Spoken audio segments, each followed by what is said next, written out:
Curious what your thoughts are about consolidation in the airline industry at this point, given how much consolidation there's already been, and whether you think a transaction like this would be approved.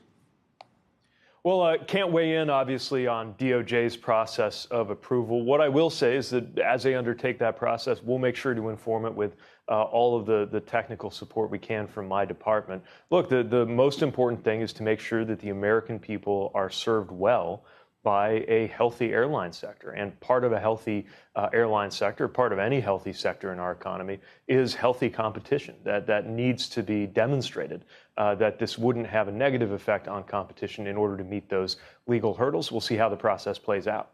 Mr. Secretary, but explain this in terms of how you weigh it at this point. This administration has talked a lot about competitive concerns actually leading to inflation in this country, right? Like that's one of the issues that you have raised over and over again. So when you look at a transaction, how much is it today about the competition piece versus, you said you also want a healthy industry, and also there's advocates for transactions like this would say that making the industry healthier would mean making the companies healthier. How do you see both sides again, of that? It's for the DOJ to evaluate the antitrust side. I mean, it is interesting, at the time of airline deregulation, I don't think anybody thought that the concentration would build up the way that it has.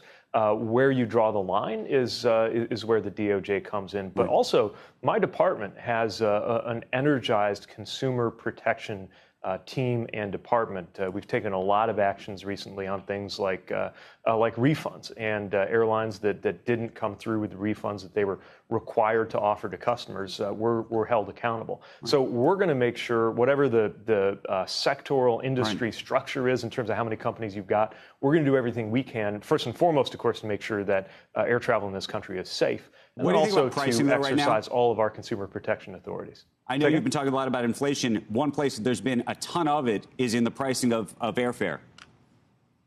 That's right. We are seeing that one of many areas where there's a lot of upward pressure on prices, some of it associated, of course, with fuel, but that doesn't appear to be enough to account for everything that we've seen. Look, part of what we've seen happen, and this is true whether you're talking about airlines or whether you're talking about the freight rail sector, is there was a lot of thinning out of the workforce. And now that's come back around as a labor supply issue. You see a lot of airlines that haven't been able to get the staffing levels up to meet or match demand. On the freight rail side, this is a real concern because thousands of workers were removed from the workforce there. And now we're seeing our freight operators struggling to keep up, which is one part of the supply chain puzzle right now.